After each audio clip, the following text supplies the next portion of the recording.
Mesdames, Messieurs, bonjour et bienvenue à l'écho de cette autre édition de la revue de presse. Nous sommes le jeudi 23 juillet 2020 au Cameroun. À la une de Cameroun Tribune, reconstruction du nord-ouest et du sud-ouest, place à la mobilisation des fonds lors d'une réunion interministérielle consacrée à la coordination des interventions humanitaires et à la mobilisation des ressources sous le financement du plan présidentiel de reconstruction des deux régions.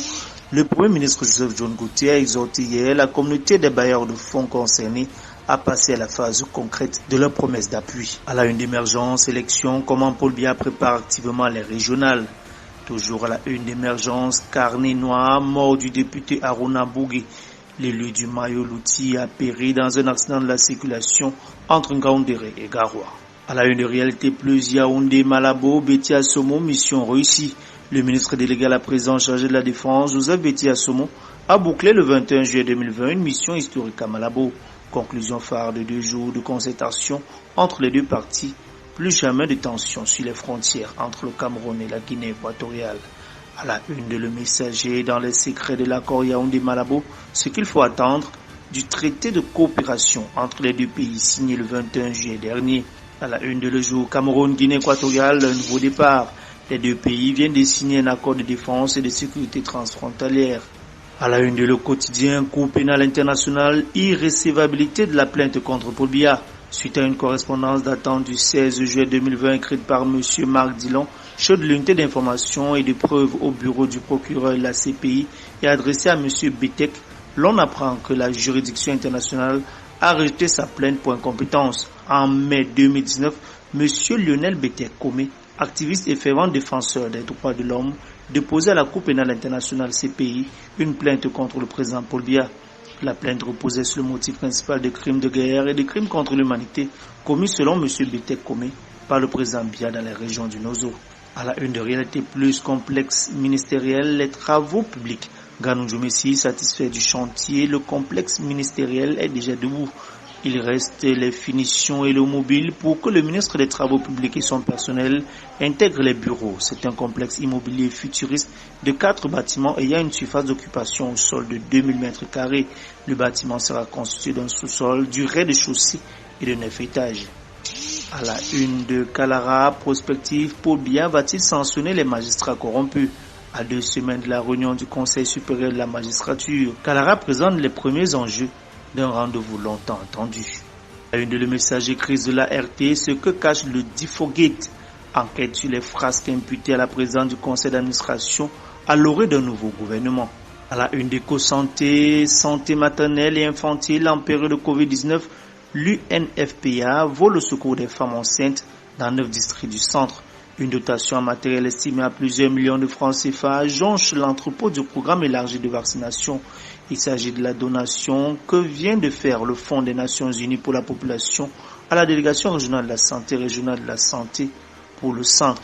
Ceci en faveur du personnel de santé et surtout des femmes enceintes. À la une de Le Temps, toujours en santé publique, Manaouda adopte le Covid-19 en suivant à la lettre les très hautes directives du président de la République Paul Biya. Le ministre de la Santé publique a pu maîtriser le coronavirus au Cameroun. Les chiffres et les actes positifs parlent.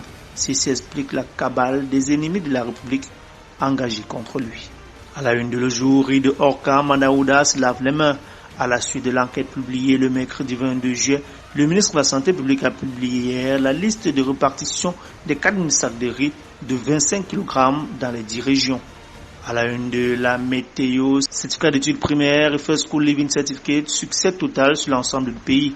Achevée hier, la session 2020 a été marquée par le respect strict des mesures barrières, en plus de s'être tenue dans les 10 régions. Tant sur le plan organisationnel que sécuritaire, le satisfecit est général.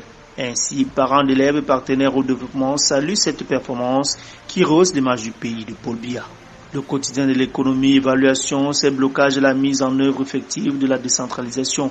Votée en décembre 2019, la loi portant Code général des collectivités territoriales décentralisées a de nombreux avantages. Cependant, beaucoup reste à faire pour son implémentation. Cameroun Business Today, filière coton, 10 milliards pour soutenir la transformation.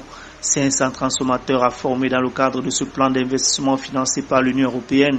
Le projet va impacter 42 000 producteurs dans les régions septentrionales du pays.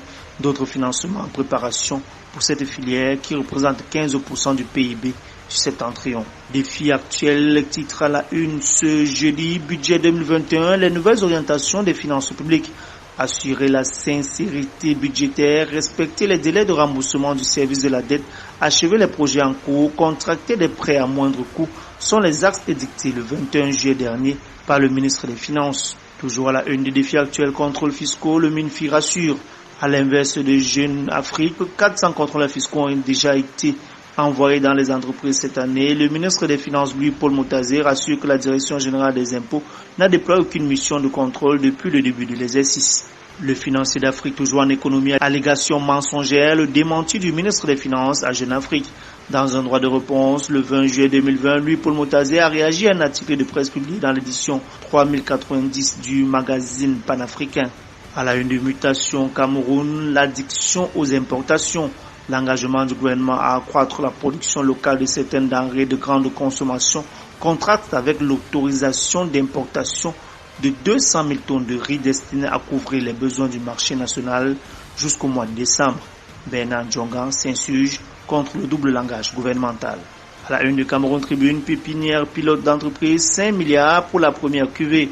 Les 18 apprenants formés en 8 mois et DEA ont reçu leur parchemin hier au cours d'une cérémonie présidée par le ministre des PME. Il est prévu pour les accompagner un investissement de 5 milliards de francs CFA qui devrait remporter au bout de 3 ans 102 milliards de francs CFA. Et pour terminer, à la une de Kalara en sport, acquittement, la FECAFOOT perd son procès face à Tombia Roko.